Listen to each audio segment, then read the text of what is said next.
திருச்சி விமான நிலையம் குறித்தும் விமான பயணிகளுக்கு அளிக்கப்படும் சேவைகள் குறித்தும் நேற்று திருச்சி விமான நிலையத்தில் கலந்துரையாடல் நிகழ்வு நடைபெற்றது. இதன் தொடர்பாக விமான நிலையம் முழுவதும் ஒரு ஆய்வு செய்யப்பட்டது. இதில் ஏர்போர்ட்ஸ் அத்தாரிட்டி ஆஃப் இந்தியா அதிகாரிகள் மற்றும் CISF central industrial security force அதனுடைய முதன்மை அதிகாரி அனைவரும் இதில் கலந்து கொண்டார்கள். இதில் முக்கியமான என்னென்னா, பல்வேறு கோரிக்கைகள் கடந்த சில மாதங்களாக விடுக்கப்பட்டுள்ளன. குறிப்பாக விமான பயணிகள் சார்பாக விமான நிலையம் குறித்து பார்க்கும்போது உங்களுக்கு கிட்டத்தட்ட ஒரு சர்வதேச தரத்தில் ஒரு பிரமாண்டமான ஒரு விமான நிலையம், பன்னாட்டு விமான நிலையம் கட்டப்பட்டுள்ளது. ஆனால் உங்களுக்கு விமான சேவைகள் இனியும் அதிகரிக்கணும்னா, பெரிய விமானங்கள் வரணும்னா, அந்த ரன்வே எக்ஸ்பென்ஷன், ஓடுதளம் விரிவாக்கம் அது முழுமையாக முடிஞ்சாதான் நம்ம இந்த பன்னாட்டு நிறுவனம் சர்வதேச தரத்தில் இப்போ கட்டியிருக்கோம் இல்லையா, அது முழுமையாக நம்ம பயனடைய முடியும். அதுக்கு கிட்டத்தட்ட இது 3வது சந்திப்பு. அது ஏற்கனவே அது விஷயமா என்ன நடந்துன்னு கேட்கும் பொழுது 95 விழுக்காடு அந்த நிலம் கையகப்படுத்தல் அக்விசிஷன், லேண்ட் அக்விசிஷன் முடிஞ்சிருச்சு. பேலன்ஸ் ஒரு 5% 5% பாக்கி இருக்குன்னு நம்முடைய மாவட்ட ஆட்சியர் கடந்த முறை தெரிவித்திருந்தார். அதன் பின் ஏதாவது முன்னேற்றம் உண்டா என்கிற அந்த விவாதமும் நடந்தது. அதுக்கப்புறம் முக்கியமான ஒரு கோரிக்கை என்னென்னா, நம்முடைய திருச்சி மாத்திரம் கிடையாது, தமிழ்நாட்டுடைய மத்திய மாவட்டங்கள் தஞ்சாவூர், பெரம்பலூர், அரியலூர், கரூர், திண்டுக்கல் போன்ற மத்திய மாவட்டங்கள்லேருந்து பல எளிய குடும்பத்தை சார்ந்தவர்கள் குறிப்பாக அமீரக நாடுகளுக்கு தங்களுடைய பொருளாதார முன்னேற்றத்திற்காக செல்கிறார்கள். அவங்களுக்கு என்னென்னா, அவங்களுடைய பொருளாதார நிலைமையை மனதில் கொண்டு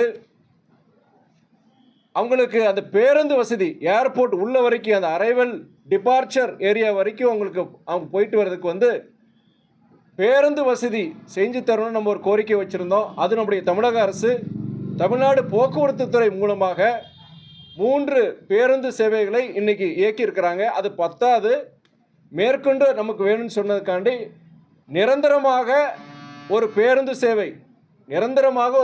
சேவை அங்கே திருச்சி விமான நிலையத்தில் இயக்கப்படும் என்ற ஒரு உத்தரவாதம் கொடுத்துருக்குறாங்க. அடுத்தது என்னென்னா, விமான பயணிகள் அவங்களுடைய நலனுக்காக அந்த பயணிகள் வந்துட்டு போகிறதுக்காண்டி அந்த டாக்ஸி கட்டணத்தை அதை கரெக்டாக அதை வகுத்து அதை ஒரு பெரிய போர்டில் நிறைய ஏர்போர்ட்ஸ் அந்த ஃபேர்ஸ்லாம் டிஸ்பிளே பண்ணியிருப்பாங்க. அந்த போர்டு இங்கே இல்லைன்னு சொல்லிட்டு ஒரு கோரிக்கை வச்சுருந்தோம். அந்த கோரிக்கை சென்ற முறை அதை நம்ம கேட்டிருந்தோம். அது இப்போ அந்த போர்டே வச்சுட்டாங்க, டாக்ஸி ஃபேர் அந்த போர்டே அங்கே வச்சுருக்காங்க, ஏர்போர்ட்டில் வச்சுருக்கிறாங்க. 3வது, ஆட்டோ ஓட்டுநர்கள் வாழ்வாதாரத்தை மனதில் கொண்டு அவங்களுக்கு என்னென்னா, அவங்களுடைய பயணிகளை இறக்கிட்டு போகிறதுக்கு ஒரு டிராப் சென்டர் மாதிரி கொடுக்கணும்னு சொல்லியிருந்தோம். அது என்ன ஆச்சுன்னு கேட்டிருந்தோம். அது எங்களோட உயரதிகாரிக்கு நாங்கள் சொல்லியிருக்கோம், பரிசீலனை உள்ளதுன்னு சொல்லியிருக்கிறாங்க. அடுத்து இன்னொரு முக்கியமான விஷயம் என்னென்னா, நம்முடைய இஸ்லாமிய சகோதரர்கள் அவங்களுக்கு வழிபடுறதுக்கு, தொழுகை செய்வதற்காக அங்கே டிபார்ச்சர் ஏரியாவில் மாத்திரம் ஒரு வழிபாட்டு ஒரு இடம் ஒதுக்கியிருக்கிறாங்க. அது அரைவல் ஏரியாலையும் வருகை பகுதியிலையும் அங்கே தொழுகை செய்கிறதுக்கு உண்டான ஒரு வசதி செய்து தர வேண்டும் என்று நேற்று நான் கோரிக்கை வச்சுருந்தேன். உடனடியாக அந்த அதிகாரிகள் கண்டிப்பாக நாங்கள் செய்து தருவோம்னு சொல்லிட்டு அந்த இடத்தையும் அங்கே மார்க் பண்ணியிருக்கிறாங்க. அடுத்து இன்னொரு முக்கியமான விஷயம் என்னென்னா, நம்மளுடைய ஏர்போர்ட் பார்த்தீங்கன்னா, நீங்கள் நேரடியாக சொன்ன மாதிரி ஒரு பன்னாட்டு ஒரு விமான நிலையம் சர்வதேச தரத்தில் செஞ்சு கொடுத்துருக்குறாங்க. இனியும் ஒரு 30 வருஷத்துக்கு நம்முடைய தேவைகளை பூர்த்தி செய்கிற மாதிரி அந்தளவுக்கு ஒரு பெரிய ஒரு விமான நிலையம் இது. ஆனால் உள்ளே போனீங்கன்னு வச்சுக்கோங்க, நிறைய தூரம் நம்ம நடக்க வேண்டியது இருக்கும்.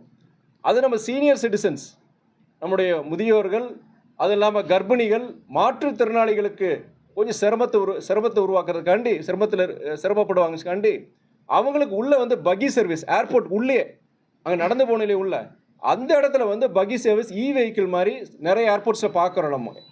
அது கண்டிப்பாக நம்ம செஞ்சு கொடுக்குறோன்னு சொல்லிட்டு அதையுமே அவங்க பரிசீலனை நாங்கள் கண்டிப்பாக நாங்கள் செஞ்சு கொடுக்குறோம், அது நாங்கள் செஞ்சே தருவோம்னு சொல்லியிருக்கிறாங்க. அதுக்கு அடுத்து என்னென்னா, உங்களுக்கு வந்து நானே இன்ஃபேக்ட் அன்றைக்கி ஃப்ளைட் விட்டு இறங்கி வரும்போது ஒரு பேசஞ்சர் என்கிட்ட சொன்னார், சார் நடந்து நம்ம ஃப்ளைட் விட்டு இறங்கி நடந்து வரோம், அந்த வருகை பகுதியில் ஏறும்போது ஒரு மிகப்பெரிய ஒரு இது இருக்குது, அது வந்து என்னென்னா ஒரு ரேம்ப் மாதிரி அந்த இடத்துல போடணும்னு சொல்லி ஒரு வேண்டுகோள் விடுத்திருந்தார். அப்போவே அன்றைக்கி அந்த அதிகாரிகிட்ட சொல்லியிருந்தேன். இன்றைக்கி நான் போயிருக்கும்போது அந்த இடத்த மார்க் பண்ணியிருந்தாங்க. மார்க் பண்ணி இந்த இடத்துல சார் அந்த சரிவு பாதை அந்த ரேம்ப் நாங்கள் பண்ணிடுவோம் அப்படின்னு சொல்லிட்டு மார்க் பண்ணி காமிச்சிருந்தாங்க. அது இல்லாமல் முக்கியமான இன்னொரு விஷயம் என்னென்னா, கார்கோ சரக்கு அந்த அந்த விமானம் அந்த சரக்கு அந்த போக்குவரத்து பொறுத்த வரைக்கும் அது கடந்த சில வருடங்களாக அதோடைய எண்ணிக்கை குறைஞ்சிருக்கு அப்படின்னு சொல்லிட்டு அவங்க அதிகாரிகளே சொல்லியிருந்தாங்க. அது எதனாலும் சொல்லும்போது, நமக்கு வந்து இப்போ வர்ற விமானங்கள் பயணிகள் விமானங்களை பொறுத்த வரைக்கும் பயணிகளுடைய அந்த அவங்களுடைய லக்கேஜ் எல்லாம் வச்சதுக்கப்புறம் மிச்ச இடம் இருந்ததுன்னா அப்போ அதில் கார்கோ இதெல்லாம் வைக்கிறாங்க, சரக்குகள்லாம் வைக்கிறாங்க. ஆனால் இன்றைக்கி உங்களுக்கே தெரியும், மாதத்துக்கு மாதம் ஆண்டுக்கு ஆண்டு விமான பயணிகளுடைய எண்ணிக்கை கூடிட்டே இருக்குது. சில நேரங்கள் வந்து இந்த பீக் சீசன், இந்த மாதிரி திருமண நேரங்களில், இந்த மாதிரி முக்கியமான இந்த ஹாலிடே சீசனில் பயணிகள் நிறைய லக்கேஜ் கொண்டு வருவதனால இந்த சரக்குகளை வந்து உள்ளே வைக்கிறதுக்கு இடம் கிடையாதனால அதை தவிர்க்க வேண்டியது இருக்குது. அதில் சில பொருட்கள் பொறுத்திருக்கேன்னா பெரிஷபிள் குட்ஸ், அழியக்கூடிய பொருட்கள், முக்கியமாக விவசாய பொருட்கள், பூக்கள், உணவுப் பொருட்கள், இது மாதிரி பொருட்கள் சரக்குகள் வந்து கொஞ்சம் காலந்தாழ்ந்தனா அது அழிஞ்சிரும். அதனால் பெரிஷபிள் சொல்கிறோம் நம்ம. அது போன்ற அதனால தான் இப்போ வந்து நிறைய இது அந்த இது விமானத்தில் அனுப்புறதுக்கே தயங்குறாங்கன்னு சொல்லும்போது, எக்ஸ்க்ளூசிவாக கார்கோ பிளேன் அது ஏன் இயக்கக்கூடாதுன்னு சொல்லிட்டு, இல்லை சார் அது பெரிய விமானம் நம்ம இறங்கணும்னா நமக்கு ஓடுதளத்தை ரன்வே வந்து எக்ஸ்பேண்ட் பண்ணி ஆகணும், இப்போ வந்து அது முடியாது. நான் சொன்னேன், சின்ன விமானங்கள்லேயே உங்களுக்கு கார்கோ இதில் இருக்குமே, கண்டிப்பாக நம்முடைய அந்த விமான நிறுவனங்கிட்ட பேசலாமேன்னு சொல்லிட்டு அது ஒரு விவாதம், அதையும் கண்டிப்பாக நம்ம பரிசீலனை செய்யலாம் அப்படின்னு சொல்லியிருக்கிறாங்க. அதுக்கடுத்து முக்கியமான ஒரு விஷயம், நம்முடைய கொரியர் சர்வீஸ் பற்றியும் சொல்லியிருந்தாங்க. அது சீக்கிரமாக அதில் இயக்கணும்னு சொல்லியிருந்தாங்க. அது விஷயம் நான் பேசியிருந்தேன். அது மற்ற கொரியர் கம்பெனிகள்கிட்டயே நான் பேசிட்டு இதனால் ரொம்ப நாளாக கேட்டு அது நடக்காமல் இருக்க மாதிரி சொன்னாங்க. அது எதனால் நடக்காமல் இருக்குன்னு சொல்லிட்டு அதுக்குண்டான இது நம்ம கண்டிப்பாக பேசணும்னு சொல்லிட்டு நான் இது பண்ணியிருந்தேன். ஏன்னா அவங்க அதிகாரிகள் ஒரு காரணத்தை சொன்னாங்க, இதனால தான் கொஞ்சம் டிலேன்னு சொன்னாங்க. பட் அது சரியாக தவறாங்கிறது கொரியர் கம்பெனிலையும் கேட்டு நம்ம பண்ணலான்னு சொல்லியிருந்தேன் நான். அடுத்து வந்து விமானம் அந்த ஏர்போர்ட்டுக்கு உள்ளே பார்த்தீங்கன்னா தெருநாய்க்களுடைய தொல்லை ஜாஸ்தியாக இருக்குன்னு சொல்லி அந்த அதிகாரிகள் சொன்னாங்க. அது பயணிகளுக்கு மாத்திரம் கிடையாது, அது ரன்வேக்கு தான் போச்சு, நாளைக்கு ஒரு பெரிய ஒரு பாதுகாப்பு பிரச்சனையாக கூட இருக்கலாம். அதனால் நம்முடைய திருச்சி மாநகராட்சி அதிகாரிக்கு சொல்லி அதனுடைய அந்த தெருநாய் ஸ்ட்ரே டாக்ஸோடைய பிரச்சனையை கண்டிப்பாக முழுமையாக அதை இது பண்ணிடலாம் நான் சொல்லியிருக்கிறேன் நான். இது தவிர்த்து வந்து உங்களுக்கு மருந்தகம், எல்லா ஏர்போர்ட் போனீங்கன்னா மருந்தகம் சின்ன ஒரு கவுண்டர் மாதிரி வச்சுருப்பாங்க, பார்மசி மாதிரி வச்சுருப்பாங்க. ஏன்னா நம்ம எப்போ எதுன்னு சொல்ல முடியாது. அதனால் ஒரு மருந்தகம் போத் அரைவல் அண்ட் டிபார்ச்சர், அது 2 இடத்துலையும் பார்த்தீங்கன்னா ஒரு மருந்தகம் சீக்கிரமாக நம்ம அமைக்கணும்னு சொல்லியிருக்கிறேன். அது கண்டிப்பாக அவங்களும் ஒத்துக்கிட்டாங்க. அவங்க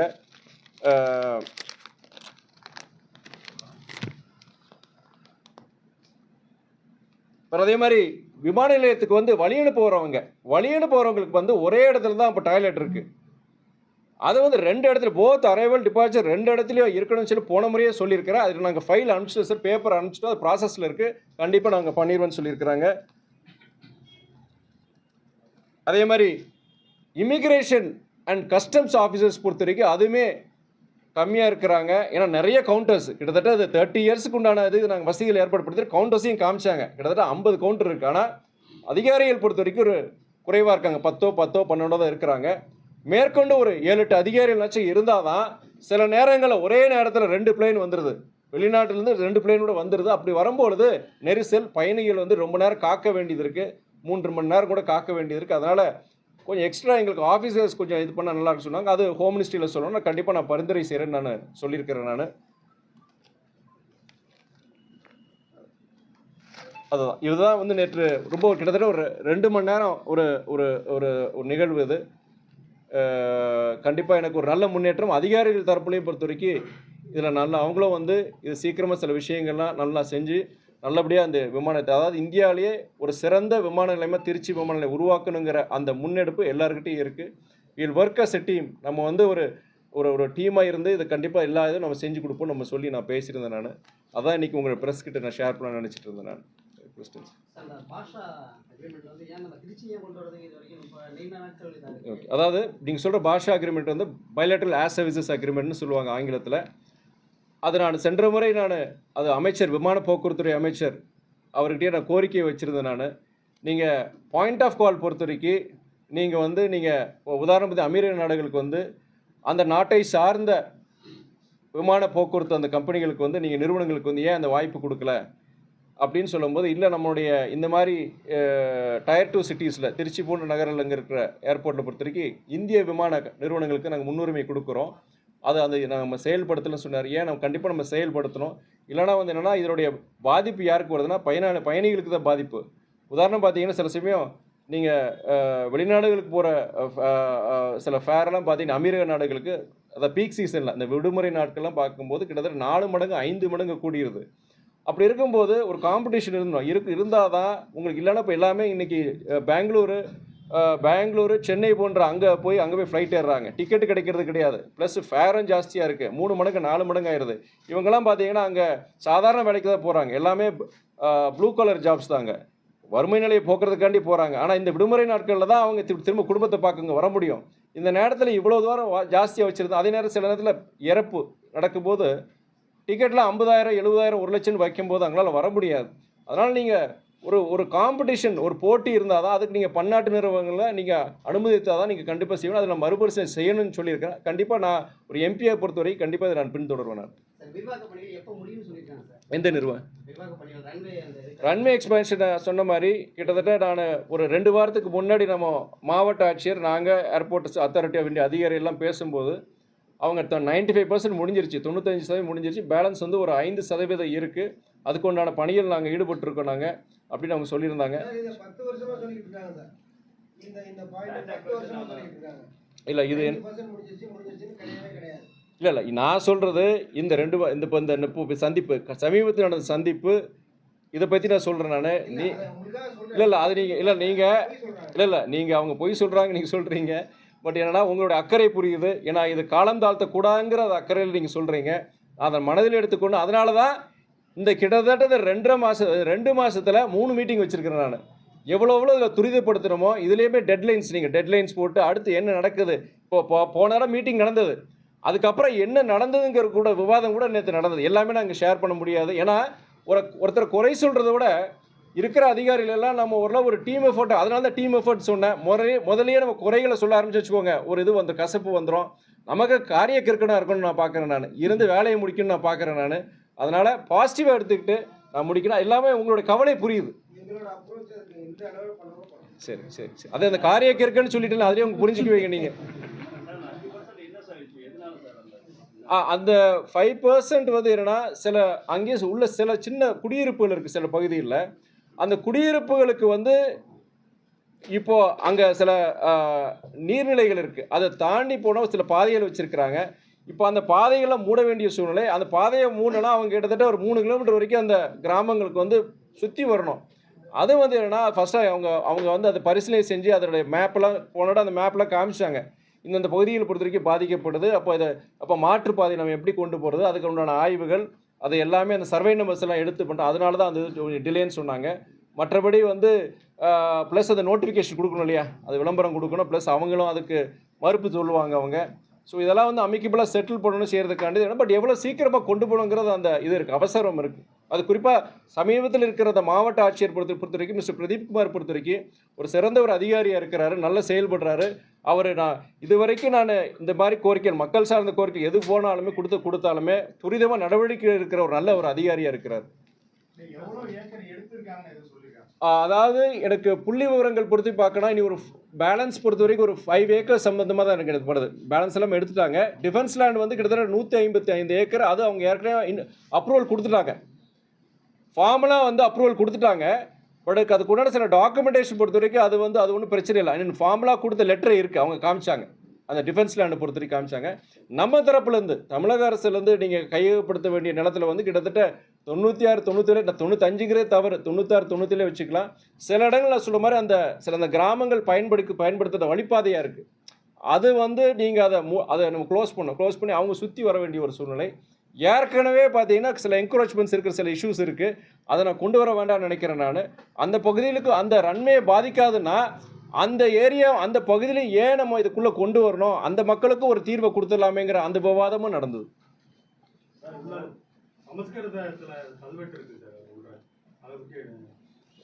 நீங்கள் அங்கே சமஸ்கிருதம் இது வரைக்கும் அந்த ஏர்போர்ட்டில் கிட்டத்தட்ட 1,00,000 பேர் பயன்படுத்தியிருப்பாங்க. யாராவது ஒருத்தருக்கு அது புரிஞ்சிருக்கு போனால் யாருக்கும் புரிய போகிறது கிடையாது. எந்த நோக்கத்துக்காண்டி உள்ள அந்த சமஸ்கிருதம் வச்சுருக்காங்கிறது உங்களுக்கு தெரியும், எனக்கும் தெரியும், ஜனங்களுக்கும் தெரியும். இது பண்ணுறது வந்து பண்ணவங்களுக்கு தான் பாதிப்பு, வேறு ஒன்றும் சொல்ல. இது ஏன்னா ஒரு முக்கியமான பிரச்சனையில் பேசிகிட்டு இருக்கிறோம். அது பொறுத்த வரைக்கும் என்னன்னா அது வந்து அவங்க ஒரு திணிப்பு தான் சொல்லணும். பட் அதை பற்றி நம்ம மேற்கொண்டு பேச வேணும். இது நல்ல ப்ரோஆக்டிவாக இது போயிட்டு இருக்குது. இல்லை, குரியர் கார்கோ என்னன்னா அவங்க சொல்கிற காரணங்களை நான் விவாதிக்க வேணாம். ஏன்னா அவங்க சொல்கிறது உண்மையாக அதில் என்ன எவ்வளோ தூரம் தவறுகள் இருக்குது, உண்மைகள் இருக்குங்கிறது கொரியர் கம்பெனிஸ்கிட்ட நான் டிஸ்கஸ் பண்ணேன். நான் அதை ஏற்கனவே நான் நம்பர்ஸ் வாங்கியிருக்கிறேன். அவங்க தரப்பில் ஏன் எதனால் டிலே ஆகுது அப்படின்னு சொல்லி அவங்ககிட்ட கேட்டு அடுத்த மீட்டிங்கில் உங்கள்கிட்ட டிஸ்கஸ் ஷேர் பண்ணிக்கிறேன். நான் அதாவது நீங்கள் சொல்கிறது நல்ல ஒரு கேள்வி. இன்றைக்கி இந்தியாவில் வந்து குறிப்பாக தமிழகம் பொறுத்த வரைக்கும் இன்றைக்கி மெடிக்கல் டூரிசம்க்கு வந்து தலை சிறந்த ஒரு மாநிலம்னா நம்ம தமிழ்நாடு தான். சென்னைக்கு நிறைய பேர் வராங்க. இன்றைக்கி திருச்சியிலையும் பொறுத்த வரைக்கும் காவேரி மருத்துவமனையை பொறுத்த வரைக்கும் ஒரு ஒரு முன்மாதிரி ஒரு முதன்மையான ஒரு மருத்துவமனையை இன்றைக்கி வந்துட்டுருக்கு. இன்றைக்கி திருச்சி மாத்திரம் கிடையாது, சென்னை, திருநெல்வேலி, பல நகரங்களில் இன்றைக்கி அவங்க பரவி இருக்கிறாங்க. ப்ளஸ் அவங்க வந்து இன்டர்நேஷ்னல் ஸ்டாண்டர்ட்ஸில் அவங்க ஹாஸ்பிட்டல்ஸ் நடத்திட்டு இருக்கிறாங்க. கண்டிப்பாக உங்களுக்கு வந்து திருச்சி வந்து உங்களுக்கு மெடிக்கல் டூரிசம் மாத்திரம் கிடையாது, டெம்பிள் டூரிசம். நீங்கள் திருச்சியில் இருக்கிற கோயில்கள் நீங்கள் கிட்டத்தட்ட 1500 2000 வருஷம் வந்து பழமையான கோயில்கள். நீங்கள் பக்கத்தில் இருக்க புதுக்கோட்டையாக இருக்கட்டும், தஞ்சாவூராக இருக்கட்டும், இது ஒரு மெடிக்கல் டூரிசம் மாத்திரம் இல்லாமல் டெம்பிள் டூரிசம் ஹப்பாகவே நம்ம சொல்லலாம். அதனால தான் இந்த ஏர்போர்ட்டை பற்றி நான் மினிஸ்டர்கிட்ட பேசும்போது, சிவில் ஏவியேஷன் மினிஸ்டர்கிட்ட பேசும்போது இந்த ஏர்போர்ட்டுடைய எவ்வளோ தூரம் முக்கியமானது, குறிப்பாக வந்து அவங்க பாஜக சார்ந்த கூட்டில் இருக்கிறதுனால இது டெம்பிள் டூரிசம்க்குன்னு சொல்லும்போது அவங்களுக்கு வந்து கொஞ்சம் இதில் விருப்பம் இருக்கும், கொஞ்சம் முன்னெடுப்பு எடுப்பாங்கன்னு சொல்லிட்டு அதோட முக்கியத்தையும் சொல்லிட்டு டெஃபினட்டாக வந்து இந்தியாவிலே பொறுத்த வரைக்கும் ஒரு டாப் 5 ஏர்போர்ட்ஸ் நம்ம திருச்சி உருவாக்கலாம். Plus economically also viable. அது ரொம்ப ஏன்னா வந்து நாளைக்கு இன்றைக்கி இந்தியாவிலேயே ப்ராஃபிட்டபுளாக இருக்கிற லாபகரமாக இயங்கக்கூடிய விமான நிலையங்களை பொறுத்த வரைக்கும் திருச்சி விமான நிலையமே ஒன்றுங்கிறது அதையுமே அவருக்கு தெரிவிச்சு. ஆனால் புதுசாக வந்திருக்கிற அமைச்சர் பொறுப்பு புதுசாக வந்திருக்கிறாரு. அதனால் நீங்கள் சொல்கிற அந்த பாயிண்ட்டில் வேலிடான பாயிண்ட். நாங்கள் மினிஸ்டர்கிட்ட சொல்லும் போது அதெல்லாம் சொல்லியிருந்தோம். நாங்கள் டெம்பிள் டூரிசம் பற்றி சொல்லியிருந்தேன். ப்ளஸ் வந்து நமக்கு சென்ட்ரல் டிஸ்ட்ரிக்ஸ் தமிழ்நாடு இருக்கிற மத்திய மாவட்டங்களுக்கு இதுதான் இணைக்கிற இடம் நான் சொல்லியிருந்தேன். நான் ஸோ இதெல்லாம் சொல்லும்போது நெக்ஸ்ட் டைம் சொல்லும்போது நீங்கள் சொல்கிற பாயிண்ட்டு நான் சொல்கிறேன். இந்த மெடிக்கல் டூரிசம் பற்றி நான் சொல்கிறேன். நான் அது நீங்கள் அதாவது எனக்கே எனக்கு கஷ்டமாக இருந்தது. நீங்கள் தனியார் நிலங்களை நம்ம கையகப்படுத்துகிறோம். ஏர்போர்ட் விரிவாக்கத்துக்காண்டி தனியார் நிலங்களில் அவங்கவுங்க பாவம் சம்பாதிச்சு செஞ்சு விவசாயம் செஞ்சுட்டு இருந்த பூமிகளை அத்தனை இதை வந்து நம்ம கையகப்படுத்தும். எதுக்காண்டி கையகப்படுத்துகிறோம்? நீங்கள் மக்களுக்காக எல்லாருக்கும் ஒரு பயன் பண்ணுறதுக்காண்டி ஒரு பொது நோக்கத்துக்காண்டி அந்த நிலத்தை நீங்கள் குயின்னு எடுக்கிறோமோ. ஆனால் இதெல்லாம் கையகப்படுத்தி கிட்டத்தட்ட இந்த 500 ஏக்கர் 1000 ஏக்கர் சொல்லி கையகப்படுத்தி நாளைக்கு ஒரு தனியார்கிட்ட போகும்போது இதில் பொதுநல நோக்கமே எல்லாத்தையும் இழந்துடுறோம் நம்ம. இது ஒரு வேதனையான விஷயம். அதுவும் நான் இந்த 2 மாதமாக இதில் நான் இருக்கிறதுனால இவ்வளோ கஷ்டப்படுறோம். நம்ம கஷ்டப்படுறோம், அதிகாரிகள் கஷ்டப்படுறாங்க, மாநில அரசு இதில் இது பண்ணுற முயற்சி எடுக்கிறாங்க. ஆனால் இதில் வந்து ஒன்றிய அரசு இந்த மாதிரி பண்ணும்போது செய்யும்போது என்டையர் பர்பஸ் இஸ் லாஸ்ட். அதாவது பப்ளிக் சர்வீஸுங்கிற அது பர்பஸே நம்ம இழந்துடுறோம் நம்ம. இது வந்து ஆனால் இது வந்து உங்களை போன்ற பத்திரிகையாளர் வந்து நிறைய இதில் கொண்டு வரதுனால நாளைக்கு வந்து எதிர்காலத்தில் வந்து இது போன்ற முயற்சிகளுக்கு வந்து நடக்காதுங்கிற ஒரு நம்ம நம்பிக்கை ஏற்படுது. ஒரு புறம் நம்ம வந்து விரிவாக்கம் அப்படின்னு டெவலப்மெண்ட் நோக்கியே போகிறோம். ஆனால் இப்போ நம்மள்கிட்ட இருக்கிற இப்போ ஏர்போர்ட்டு புது ஏர்போர்ட்லேயே கழிவறை வசதி இல்லை, அவங்க வரவங்களுக்கு வந்து தங்களுக்கான வசதி இல்லை அப்படின்னு எக்கச்சக்கமாக சொல்கிறாங்க. சார் வந்து நேற்று 2 மணி நேரம் ஆச்சு. இந்த 2 மணி நேரத்தில் ஒரு 20 நிமிஷம் கிட்டத்தட்ட 6 கழிவறைக்குள்ளே போயிருப்பேன் நான். ஏர்போர்ட்டுக்குள்ளேயும் சரி வெளியே இருக்க கழிவறைக்கு போயிருப்பேன் நான். அது எல்லாம் உன்னிப்பாக பார்த்து ஒவ்வொரு விஷயம் பார்த்து எல்லாமே நான் பேசுகிறேன். சில இடத்துல வந்து இப்போ அந்த அதிகாரிகளோட கலந்து பேசணும். எல்லாமே நம்ம குறைய சொல்கிறது நல்லா இருக்காது. இன்றைக்கி அவங்களும் ஒரு ஆர்வம் காமிக்கிறாங்க. கழிவறைகள் பொறுத்த வரைக்கும் நான் சொல்கிறேன், நீங்கள் வெளியில் அதாவது வழியில் போகிறாங்க இல்லையா, அவங்களுக்கு வந்து ஒரே ஒரு கழிவறை தான் இருக்குது. ஒன்று அரை வெளியோ டிபார்ச்சர் விடுது. 2 இடத்துலையே கண்டிப்பாக கொடுக்கணும்னு சொல்லி அது ஒத்துக்கிட்டாங்க அவங்க. நாங்கள் அந்த ப்ரொப்போசல் கொடுத்துட்டோம். நாங்கள் வெகு விரைவில் அதை ஆரம்பிச்சிருதான் சொல்லியிருக்கிறாங்க அவங்க. அந்த உள்ளுக்கு ஆட்டோ வரணுங்கிறது ஒரு அது நான் சொல்லிட்டேன். சார் லேட்டு அது எல்லாமே விரிவான சொல்லியிருந்தேன். ஆட்டோக்காண்டி டாக்ஸி மாதிரி அவங்களுக்கும் ட்ராப் சென்டர் மாதிரி எவ்வளோ அருகில் கொடுக்கணுமோ கொடுத்தாரோ அவங்களுடைய வாழ்வாதாரத்துக்காண்டி செய்யணும்னு சொல்லிட்டு இன்ஃபேக்ட் என்னுடைய 14 பாயிண்ட்ல அது ஒரு முக்கியமான பாயிண்ட். அது தாழ்த்தள பேருந்துகள் வந்து ஒரு 30 பேருந்துகள் வந்து ஒரு சோதனை ஓட்டத்துக்காக கொண்டு வருது அப்படிங்கிற மாதிரி ஒரு ப்ரொபோசல் கொடுத்துருக்காங்க. கும்பகோணம் கோட்டத்துக்கு ஒரு 30 பேருந்துகள் வந்து கொடுத்துருக்காங்க. ஆனால் திருச்சி வந்து இதுக்கு தகுதியுள்ள சாலைகள் இல்லை, அதனால நாங்கள் இது எங்களுக்கு வேணாம் அப்படின்னு சொல்லி கும்பகோணம் கோட்டம் வந்து ஒரு ரிப்ளை கொடுத்துருக்காங்க அவங்களுக்கு. இதை பற்றி உங்களுக்கு இல்லை, இது உண்மையிலே எனக்கு தெரியாது. சகோதரர்கிட்ட அந்த ப்ரெஸ் மீட் முடிஞ்சதுக்கப்புறம் நான் அவங்ககிட்ட டீட்டெயில்ஸ் வாங்கிக்கிறேன். நான் டெஃபினட்டாக நான் அதுக்கு நமக்கு ஏதாவது அதில் பாதிப்பு உருவாக்கக்கூடிய சில இது இருந்துச்சுன்னா கண்டிப்பாக நான் அது முயற்சி எடுப்பேன். பட் எனக்கு தெரியல நீங்கள் சொல்கிறது, நான் கேட்டுக்கிறேன். இன்னொரு பிரச்சனை இருக்கு. நம்ம திருச்சி இவ்வளோ பெரிய டெவலப்மெண்ட் ஆகிருக்கு, ஆனால் நம்ம திருச்சியோட தலைமையகம் கும்பகோணம் கோட்டமாக தான் இன்னமும் இருக்கு. அப்போ திருச்சிக்கு ஒரு கோட்டை வேணுங்கிறது ஒரு மிகப்பெரிய டிமாண்ட் ஆகுது. கண்டிப்பாக அதை நம்ம எடுப்போம். நான் விரிவாக பேசுகிறோம். நீங்கள் சொன்னதுக்கு நான் விரிவாக பேசுகிறேன். நான் சார் இன்னொரு சஜஷன் சார். இப்போ இந்த நியூ ஏர்போர்ட் டெர்மினல் பற்றி தான் பேசிட்டு இருக்கோம். பழைய டெர்மினல் இருக்குங்களா, அந்த இன்ஃப்ராஸ்ட்ரக்சர் எல்லாமே நம்ம what are we going to do with இட்னு சொல்கிறீங்க. சஜஷன் அவங்க அங்கே அத்தாரிட்டியில் சொல்லும்போது அவங்க மினிஸ்ட்ரிகிட்ட பேச மாட்டாங்க. ஆனால் நான் பரிசுவாங்க நீங்கள் நம்ம ஆட்கள் தான் எதிர்பார்க்கணும். ஏன்னா அவ்வளோ பெரிய பில்டிங், அவ்வளோ பெரிய இன்ஃப்ராஸ்ட்ரக்சர் எல்லாம் வேஸ்ட்டாக போகுது. இப்போ அங்கே இருக்க சேரை பேர்த்துட்டு வந்து இங்கே வச்சுட்டு இருக்காங்க. பார்த்துருக்கீங்க, முன்னாடி கிடக்கிற சேர்லாம் புதுசு கிடையாது. இந்த ஏர்போர்ட்டுக்குள்ளே உட்கார்ந்து இந்த சேரை பேர்த்து எடுத்துகிட்டு வந்திருக்காங்க. இன்னும் கொஞ்சம் நாளில் கம்ப்யூட்டர் மேலே ஷீலிங் எல்லாமே பிரித்து பேர்த்து எடுத்துருக்காங்க. அதை ஏன் நம்ம டொமஸ்டிக் ஃப்ளைட்டுக்கு நீங்கள் சகோதரர் நீங்கள் கேட்டது வந்து என்னன்னா, இந்த கேள்வியை நான் 2 மாதத்துக்கு முன்னாடி நான் கேட்டேன். What are we going to do with the old airport and old infrastructure நான் கேட்டுட்டேன். அதை வந்து அப்போதைக்கு வந்து அவங்களால அதை சொல்ல முடியல. என்ன திட்டமிடல் அவங்ககிட்ட இல்லை. பட் நீங்கள் இந்த ப்ரெஸ் மீட்டில் நீங்கள் கேட்டதுனால நெக்ஸ்ட் டைம் வந்து அது அந்த இடமும் சரி அந்த வளாகத்தையும் எந்த பயன்பாட்டுக்கு கொண்டு போக போகிறாங்க நம்ம கண்டிப்பாக கேட்டு உங்கள் தயவு ரீசன் சொல்றது சிஎஸ்எஃப் ஸ்ட்ரென்த் பத்தல எங்களுக்கு அப்படின்றாங்க. அது பெரிய விஷயமே கிடையாது. ஆனா அது ஒரு காரணமா சொல்றாங்க. அது இருக்காது. சரி இல்லாட்டி அது சிஎஸ்எஃப்க்கோ சரி இல்ல கார்கோக்கோ கார்கோ வச்சுனா பழைய பில்டிங்கா இருக்கு, அதுக்கு ஏதோ ஒரு யூஸ்க்கு அதை யூஸ் பண்ணிக்கலாம் இல்லையா. சரி பேசஞ்சர்ஸ் வராங்க இல்லையா, அவங்க ஸ்டே பண்றதுக்கு. சரிங்க, இல்ல ஒரு அது நான் கேட்டேன். நான் இன்ஃபேக்ட் நான் ஒரு இது கூட கேட்டேன். நான் ஏதாவது அங்கே பேசஞ்சர்ஸ் இது பண்ணுறதுக்கு சரி இது பண்ணுறதுக்கு ஒரு ஹோட்டல்ஸ் மாதிரி கூட அங்கே டெவலப் பண்ண போகிறீங்களான்னு கேட்டேன்.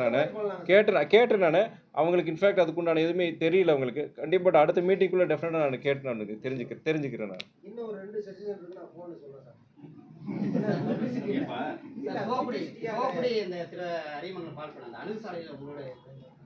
அது நம்ம அமைச்சர் மகேஷ் பொய்யாமொழியோடைய அவர் இன்ஃபேக்ட் ரொம்ப அவர் சங்கடப்படுறாரு. ஏன்னா அவர் வந்து எதிர்கட்சியில் இருக்கும்போதுமே அந்த இது முன்னெடுத்தார்.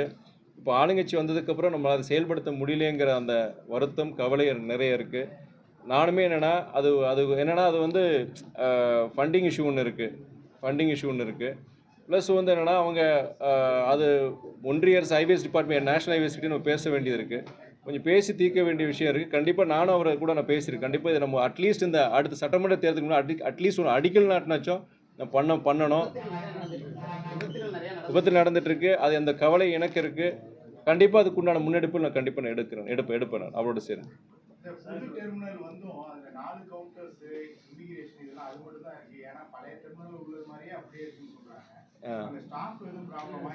அது சாரா இவரை லேட் நினைக்கிறேன், கொஞ்சம் லேட்டு. அதாவது இன்ஃபேக்ட் டிஸ்கஸ் பண்ணல முக்கியமான பாயிண்ட்ஸ் அது ஒன்று. இன்ஃபேக்ட் கிட்டத்தட்ட நீங்கள் சொன்ன மாதிரி கவுண்டர்ஸ் வந்து கிட்டத்தட்ட 50க்கு மேற்பட்ட கவுண்டர்ஸ் இருக்குது. இமிக்ரேஷன் கவுண்டர்ஸ் இருக்குது, எல்லாமே இருக்குது. பட் என்னென்னா ஆஃபீஸர்ஸ் பொறுத்த வரைக்கும் ஒரு 10க்கு குறைவானதாக இருக்கிறாங்க.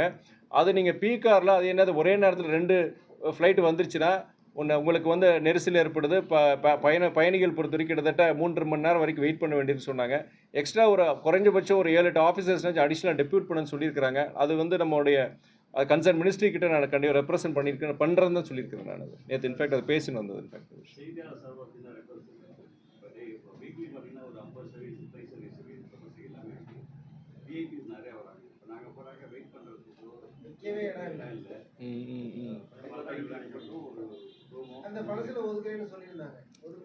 ஒதுக்குறேன்னு சொல்லியிருந்தாங்களா? ஓ, யார் ஒதுக்கு சொன்னது? யார்? நான் கேட்குறேன், கண்டிப்பாக கேட்குறேன். இல்லை இன்ஃபேக்ட் அது இல்லை, எங்காலும் கூட கொஞ்சம் வருத்தப்பட்டாங்க. நான் சொன்னேன் ப்ரெஸ்காரங்களுக்கு வந்து நிறைய இது இருக்குது. அவங்களுக்கு நம்ம 6 மணின்னு சொல்லிட்டு 3/4 மணி நேரம் டிலே, 50 மினிட்ஸ் டிலே. இது நம்ம சைடில் தவறு இருக்குது. டெஃபினட்டாக நானே அப்பாலஜைஸ் பண்ணுறதுன்னு சொல்லியிருந்தேன் நம்ம ஆளுங்கிட்ட. இல்லை அது புரியுது. இல்லை அது என்னன்னா அவங்க நான் பேசுகிறேன், நான் பேசிட்டேன் அதில். பட் இந்த தண்ணி குடிக்கிறதுக்கு வந்து வெளியில் வச்சிருக்குன்னு சொன்னாங்க, ஒரு இது மாதிரி வச்சிருக்குன்னு சொன்னாங்க, அது தெரியல. அது அந்த இடத்துல இல்லையா? சரி, அந்த இடத்துல கண்டிப்பாக தண்ணி வைக்கிற ஒரு இது வைக்க சொல்லிடுறேன். சரி. 30 ரூபா அதில் இன்ஃபேக்ட் இன்னொரு முக்கியமான விஷயம் நீங்கள் சொல்லும்போது என்ன, உங்களுக்கு கண்டிப்பாக ப்ரெஸ் பீப்புளுக்காக நீங்கள் தனியாக ஒரு டிமாண்ட்ஸ் மாதிரி ஒரு சுருக்கமாக வைங்க. நான் 3-4 டிமாண்ட் செய்யக்கூடிய டிமாண்ட்ஸை வைங்க. கண்டிப்பாக நான் உங்கள் சார்பாக அதையும் கேட்குறேன். நீங்கள் சொல்லும்போது இன்னொரு ஞாபகம் வருது. நீங்கள் இப்போ வந்து உள்ளே போகும்போது 11 நிமிஷத்துக்குள்ளே வெளியே வந்துட்டானா அந்த 30 ருபீஸ் வந்து இதை பண்ணுறாங்க. இப்போ என்னென்னா நீங்கள் பார்க்கிங் விட்டு வெளியே வந்துட்டீங்க, ஆனால் அந்த டோல் அந்த தாண்டதுக்கு முன்னாடி எக்ஸ்ட்ரா 1 நிமிஷம் 2 நிமிஷம் போச்சுன்னா மேற்கொண்டு அவங்க ரூபா வாங்குறத சொன்னாங்க. இப்போ அது நேற்று பேசி என்ன சொல்லியிருந்தாங்கன்னா, அந்த பார்க்கிங் ஜோனை விட்டு நீங்கள் வெளியே வர்றது வந்து நீங்கள் 11 நிமிஷம் மேலேயே வந்துருச்சு, அங்கேயே கலெக்ட் பண்ண சொல்லியிருக்கு. ஏன்னா சில பேருக்கு வந்து இங்கேயே வாங்கிட்டு அங்கே ஒன்றும் வாங்கலையே, அப்போ நீங்கள் தான் மறுபடியும் நீங்கள் டபுள் நீ வாங்குறேன்னு சொல்லிட்டு ஒரு தவறான ஒரு விவாதங்கள் கூட நடக்குது, வாக்குவாதங்கள் நடக்குது. ஸோ அதனால் அதை தவிர்க்கிறதுக்காண்டி அந்த பார்க்கிங் அந்த இது வெளியே வரும்போதே ஜாஸ்தியாக வந்து அங்கேயே வாங்கிறது மாதிரி, நீ மறுபடியும் அங்கே போய் வாங்கக்கூடாதுன்னு சொல்லிட்டு அவரே சொல்லிட்டார். ஆமாம் அங்கேயே சொல்லிடுறேன். அந்த அப்படியே வாக்குவாதம் அங்கேயே நடக்கட்டும். அது நீங்கள் சின்ன அதை சொல்லுங்கள், ப்ரெஸ் ரிக்வஸ்ட் எல்லாம் கொடுங்க. தண்ணி குடிக்கிறதுக்கு சொன்னீங்க, அதுக்கு தண்ணி வைக்கிறதுக்கு ஒரு இது வைக்கணும்னு சொன்னீங்க, உட்காரதுக்கு டெஃபினட்டாக நான் இது பேசுகிறேன். அவங்க what is possible we will definitely do. Battery வண்டி என்னன்னா அதான் சொல்லலை, இப்போ பஸ்ஸே பற்றி பெர்மனெண்ட்டாக ஒரு பஸ்ஸே வைக்க போகிறாங்க. பெர்மனெண்ட்டாக நம்ம தமிழ்நாடு போக்குவரத்து கழகம் சார்பாக பெர்மனெண்ட்டாக அங்கே பஸ்ஸை வைக்க போகிறாங்க. ஏர்போர்ட் உள்ளே பொறுத்த வரைக்கும் நான் சொல்ல மாதிரி நிறைய தூரம் நீங்கள் நடக்கிறதுனால அவங்க பேசஞ்சர்ஸ்க்கு வந்து வயசானவங்களுக்கு எல்லாருக்கும் ஒரு பக்கி ஆர் வெஹிக்கிள் மாதிரி அது கண்டிப்பாக ஏர்போர்ட் பண்ணுறேன்னு சொல்லிட்டாங்க நேற்று பேசுகிறோம். அங்கேயே பெர்மனெண்ட்டாக ஒரு பஸ் வச்சுட்டு போகிறாங்க. ஃப்ளைட் வர்ற டைமு டிபார்ச்சர் டைமுக்கு மாத்திரம் போயிட்டு ட்ராப் பண்ணிட்டு வர மாதிரி. ரோடு வரைக்கும்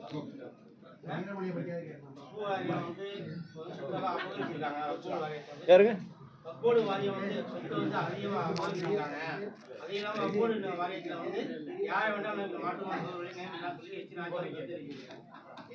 அதாவது வக்ஃப் போர்டு அந்த சட்ட திருத்தத்தை பொறுத்த வரைக்கும் அது தேவையில்லாதது. அது வந்து அந்த மதத்தை சார்ந்தவர்கள் அந்த வக்ஃப் போர்டு அதில் இருக்கிற அந்த உறுப்பினர்கள்கிட்ட எந்தவித இதுவும் கேட்காம, நீதிமான்கள்கிட்ட எந்தவித இது கேட்காம, சட்ட வல்லுநர்கிட்ட எதுவும் விவாதிக்காமல் இந்த சட்ட திருத்தம் கொண்டு வந்திருக்கிறாங்க. அதுதான் நாங்களாம் எதிர்ப்பு தெரிவித்தோம். இப்போ ஜாயிண்ட் பார்லிமெண்ட்ரி கமிட்டி ஜேபிசி இதுக்கு அந்த விட்டுருக்குறாங்க அவங்க. அது எங்களை பொறுத்த வரைக்கும் ஏன்னா இது வந்து ஒரு வேறு மதத்தினரை வந்து அந்த அந்த வக்ஃப் போர்டில் வைக்கிறதும் சரி இல்லை அது மாதிரி போன்ற விஷயங்கள் வந்து அந்த தேவையில்லாத ஒரு சர்ச்சையை உருவாக்குறது தான். இன்றைக்கி நம்ம ஏர்போர்ட் விவாதத்தை பற்றி பேசிகிட்டு இருக்கிறோம், நாட்டில் வந்து வேலையின்மையை பற்றி பேசிகிட்டு இருக்கோம். இதில் வந்து மதம் சார்ந்த இந்த மாதிரி விவாதங்கள் வரதுக்காண்டி தான் இந்த மாதிரி சட்ட திருத்தங்கள்லாம் கொண்டு வரது தான் என்னுடைய கருத்து. அதான் எல்லா இடத்துலையும் சொல்லிட்டு இருக்கிறேன் நான். இப்போ நம்ம பேசுகிற பார்த்தீங்க ஒரு கேள்வி கேட்குறீங்க இல்லையா, இப்போ ஏர்போர்ட்டை மறந்துட்டோம், ரோடை மறந்துட்டோம், வேலைவாய்ப்பை பற்றி மறந்துட்டோம். இப்போ இது ஒரு சர்ச்சை. இப்போ நீங்கள் ஒருத்தர் கேட்பீங்க, இப்போ அடுத்து நான் ஒரு பைட்டு கொடுத்து வச்சுக்கோங்களேன், அவர் எச் ராஜா ஒன்று சொல்லுவார், அண்ணாமலை பேசுவாரா பேச மாட்டார் எனக்கு தெரியல, வெளிநாட்டில் இருக்கிறார் நினைக்கிறேன். ஸோ சொல்கிறேன், தேவையில்லாத ஒரு சர்ச்சையை உருவாக்குறதுக்கு நாட்டில் இருக்க முக்கியமான பிரச்சனையை மறக்கடிக்கிறதுக்காண்டி தான் இது போன்ற மதம் சார்ந்த சில விவாதங்களை உருவாக்குறாங்கிறது என்னுடைய கருத்து.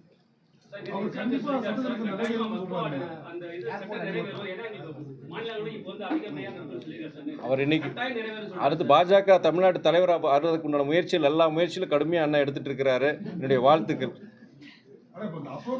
ஒரு திருக்குறளை மேற்கோள் காட்டி இன்மை மறுமையை பத்தி பேசியிருக்காரு சொற்பொழிவாக.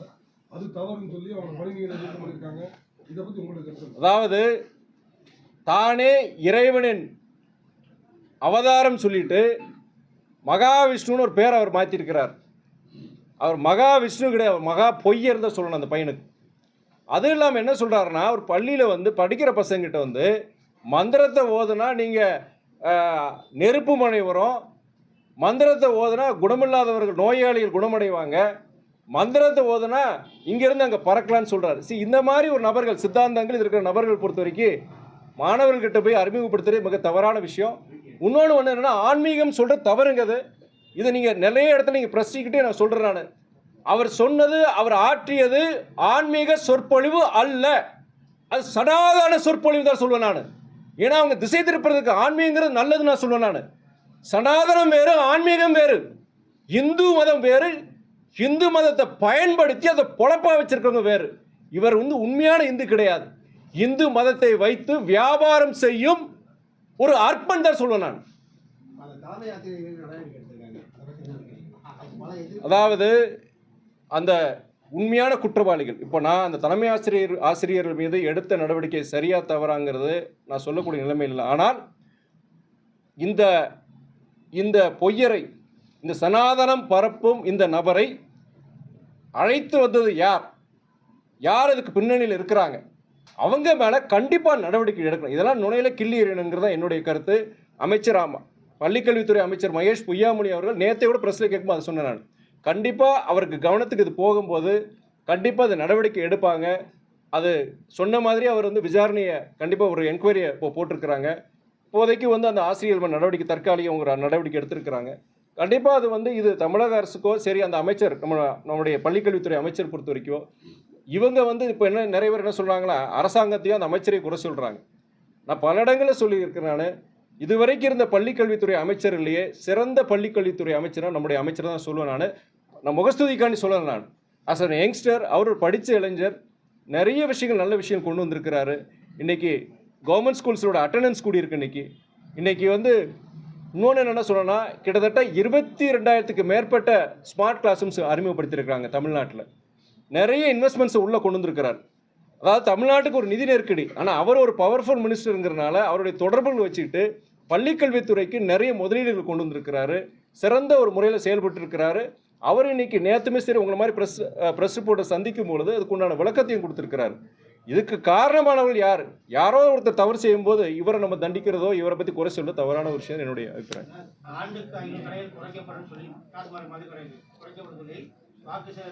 தமிழக முதல்வர் புதுசு புதுசாக டாஸ்மாக் கடைகள் திறக்கிறாங்க அப்படின்னு சொல்லி உண்ணாவிரதம் இருக்கிறாங்க. இப்போ கடையில் வந்து அதிகமாகிடுச்சு, இளைஞர்கள் வந்து இதன் மூலம் வலிக்கு இருக்கிறாங்க.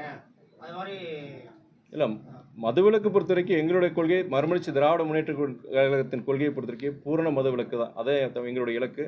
அது நாங்கள் எங்களுடைய தலைவர் வைகோ பொறுத்த வரைக்கும் காலங்காலமாக இதுக்கு சொல்லிட்டு இருக்கிறாரு. எங்கள் பாட்டியை உங்களுக்கு தெரியும், மாரிமா, அவங்க வந்து 99 வயசில் ஒன்றாவது இறந்தாங்க. அவங்க எங்களுக்கான சில எல்லா விஷயங்கள் நாங்கள் அரசாங்கத்துக்கு உண்டான அழுத்தத்தை கொடுத்துட்டு தான் இருக்கிறோம். குறிப்பாக சில இடங்களில் பள்ளி வளாகங்கள் இது மாதிரி போன்ற இடங்கள்லாம் மதுக்கடைகள் கூடாதுன்னு நாங்கள் சொல்கிறோம்.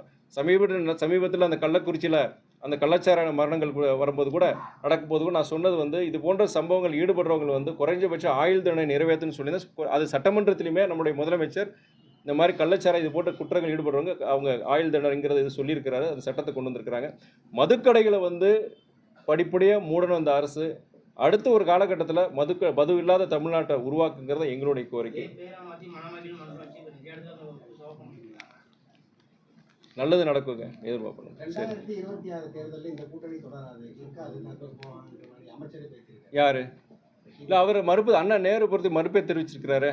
நான் அந்த கோணத்தில் சொல்ல இந்த கூட்டணி நல்லா இருக்கு, இந்த கூட்டணி சார்ந்த தலைவர் நல்லா செயல்படுறாங்க, நல்லா பழகுறாங்கங்கிறது அவரே ஒரு சர்டிஃபிகேட் கொடுத்துருக்கிறாரு. அதுக்கு உங்களுக்கு எதுவுமே கிடைக்காது.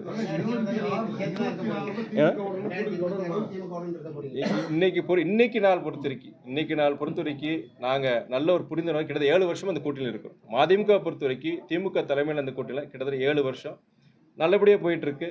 நாங்கள் எதுக்காண்டி சேர்ந்தோம் அந்த கூட்டணியில், எதுக்காண்டி திமுகவோட சேர்ந்தனா, நீங்கள் சமூக நீதி, மதசார்பின்மை, இது போன்ற பொதுவான விஷயங்கள் இன்னைக்கு தமிழகத்தை அச்சுறுத்துகின்ற அந்த மதவாத சக்திகள் பொறுத்த வரைக்கும் அவங்களுக்கு இந்த தமிழ்நாட்டில் ஒரு வேறுன்ற கூடாங்கிற ஒரே ஒரு காரணத்துக்காண்டி தான் நாங்கள் இந்த திமுக கூட்டணி இருக்கோம். அதுக்குண்டான காரணங்கள் இன்னைக்கு இருக்குது. அதனால் நாங்கள் இந்த கூட்டணியை பொறுத்த வரைக்கும் நாங்கள் ஒரு நம்பிக்கையோடு இருக்கிறோம். இந்த கூட்டணி தொடர்ந்து தான் நான் நினைக்கிறோம். திருச்சி மெட்ரோ ரயில் இன்ஃபேக்ட் இதுக்கு சில வருஷத்துக்கு முன்னாடி ஃபீஸிபிலிட்டி சர்வேலாம் எடுத்தாங்க, எல்லாம் பண்ணாங்க, அது ஒப்புதலும் கொடுத்துருந்தாங்க. ஆனால் கடந்த 2 பட்ஜெட்லேயுமே அது மென்ஷனே கிடையாது. நம்ம திருச்சி மெட்ரோ மாத்திரம் கிடையாது, கோயம்புத்தூர் மெட்ரோவோ மதுரை மெட்ரோவோ எதுவுமே மென்ஷனால. சென்னை மெட்ரோவுக்கு செகண்ட் ஃபேஸுக்குமே பார்த்தீங்கன்னா கிட்டத்தட்ட 63,000 crores தேவைப்படுது. அதுக்கு ஒத்த பைசா கொடுக்கல. நம்ம தமிழ்நாடு அரசு கிட்டத்தட்ட 23,000 கோடி நம்ம தான் பண்ணிகிட்டு இருக்கிறோம். அதனால் உங்களுக்கே தெரியும், பட்ஜெட்டில் அலோகேஷன் கிடையாது, மென்ஷனும் கிடையாது. இது திருச்சிக்கு தேவையான ஒரு அத்தியாவசியமான ஒன்று. அது சில ஒரு சாரார் வந்து என்ன சொன்ன, ஒரு சாரார் கிடையாது, ஒரு நபர், முக்கியமான நபர் சமீபத்தில் என்ன சொல்லியிருந்தாருன்னா, திருச்சி போன்ற நகரங்களுக்கு தேவையில்லைன்னு சொல்கிறாரு. அதாவது நம்ம ஊரில் என்னென்னா எப்பயுமே என்னென்னா குடியிருப்புகள் மக்கள் தொகை வந்ததுக்கு அப்புறம் தான் அங்கே இன்ஃப்ராஸ்ட்ரக்சரே நடக்கும், கட்டமைப்புகள் வேலை நடக்கும். ஆனால் வெளிநாடுகளில், வளர்ந்த நாடுகள்னா முதல்ல கட்டமைப்பு கொண்டு வருவாங்க, அதுக்கப்புறம் தான் அங்கே மக்கள் தொகை அங்கே கூடாங்க. திருச்சி போன்ற நகரங்களில் மெட்ரோ போன்ற திட்டங்கள் கண்டிப்பாக வந்தே ஆகணும். இப்போ நம்முடைய முதலமைச்சர் அங்கே அமெரிக்காவில் போய் கிட்டத்தட்ட 10,000 கோடிக்கு வந்து முதலீடுகள் கொண்டு வந்திருக்காரு.